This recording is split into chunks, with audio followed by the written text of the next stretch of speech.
If I was starting watercolor today, right now, with zero experience, no fancy supplies, and absolutely no clue what I was doing, I will tell you something surprising.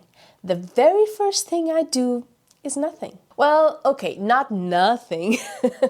I'd sit there with my paints and my brushes and I'd take a deep breath. Because honestly, the battle isn't with the paper. It's not with the paint. It's with your expectations. And that's where most people lose before they even start. You know what we all do? Every single one of us? We open YouTube and start searching beginner watercolor tutorial, easy watercolor for beginners, simple watercolor techniques.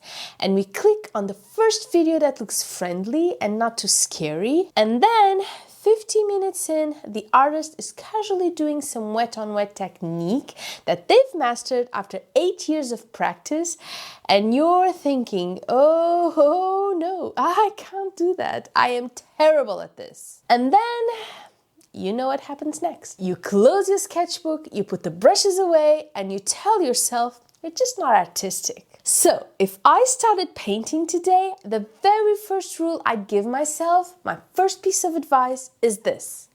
Do not start with tutorials. Not yet. Not on day one. Because most beginner tutorials aren't actually beginner tutorials. They're someone who is good at this trying to remember what it used to feel like to be bad. Huge difference. Unless it's me, because I'm still pretty bad at it. Watching them too early is like learning to ride a bike by first watching someone cycle in the Tour of France. So instead of tutorials, here's what I would do. I would fall in love with the ugly. I don't mean tolerate your ugly paintings. I don't mean accept them politely, the way you accept your aunt's fruitcase at Christmas.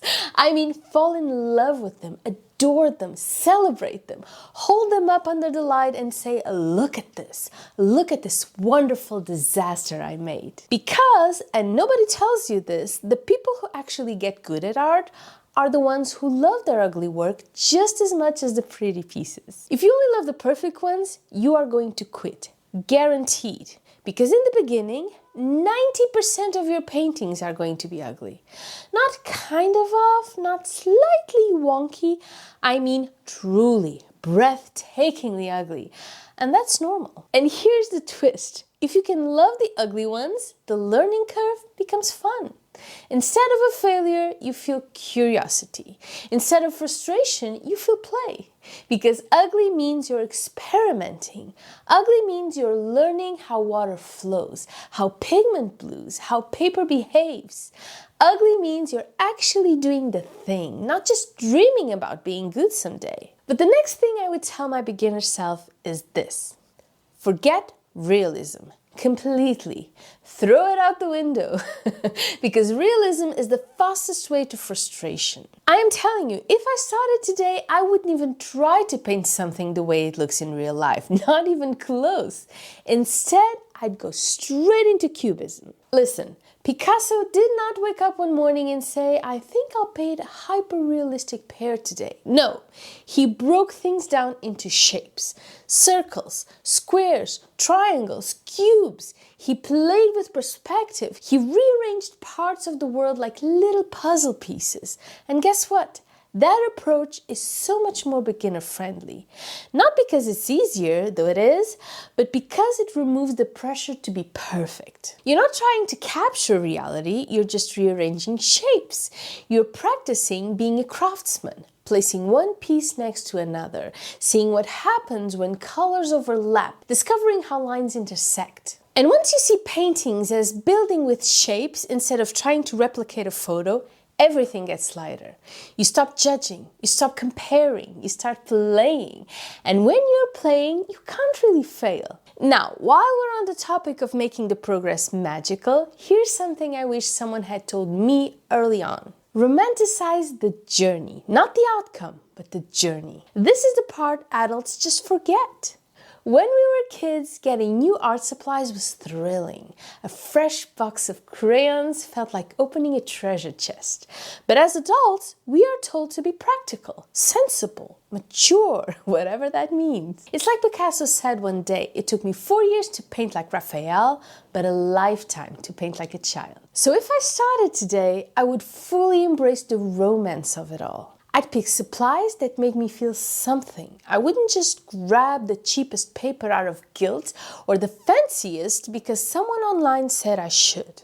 I'd pick the brush that feels special in my hands, the palette that makes me excited to open it, the paper that feels like a promise. Because the right supplies don't make you better, but they do make you want to paint more. And desire is half the battle won. And speaking of battles, there's one we all fight. Every beginner again, every single human who sits down to learn something from scratch. We all want to be naturally talented. We want to be good right away. And when we're not, we think there's just something wrong with us. But imagine this. You join a gym for the first time. You lift a weight. It's heavy. Your arms shake. You struggle. Would you say, well, I guess I'm just not naturally talented at lifting things. Better give up? No, because it makes absolutely no sense. But in art, we expect day one perfection, which is wild. The truth is, even naturally talented people aren't perfect on day one. They're not even perfect on year one.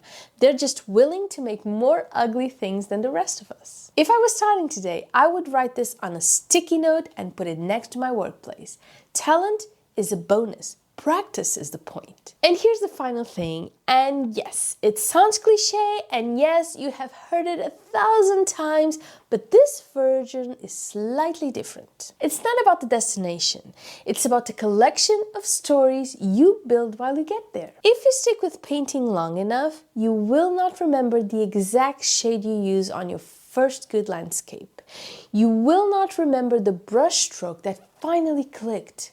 You will not remember the details of your best pieces, but you will remember the night you stayed up too late because you were finally brave enough to paint a whole page of terrible flowers. You will remember the first time your paint dried weird and left a big bloom and you panicked, and then you realized you actually loved it. You will remember the week you tried painting pears from every angle and they all looked like lumpy potatoes. You will remember the exact moment you felt your shoulders drop and thought, oh, this was supposed to be fun all along. Those are the real milestones. So, if I started painting today, here's the short version of everything I just said. I wouldn't start with tutorials, I would fall in love with ugly paintings, I would choose cubism over realism, so shapes over perfection.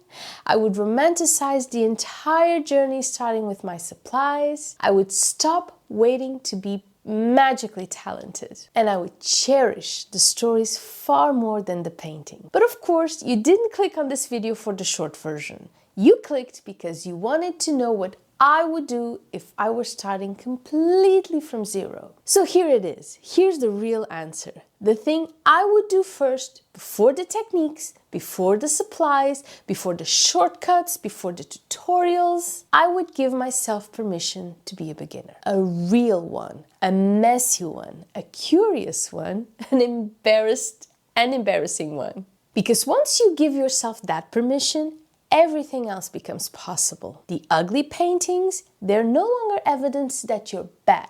They're proof that you're trying. The weird shapes and experiments, they're not mistakes, they're stepping stones. The imperfect lines, they're chapters in your story. If I started painting today, I'd remind myself that the goal isn't to become good quickly.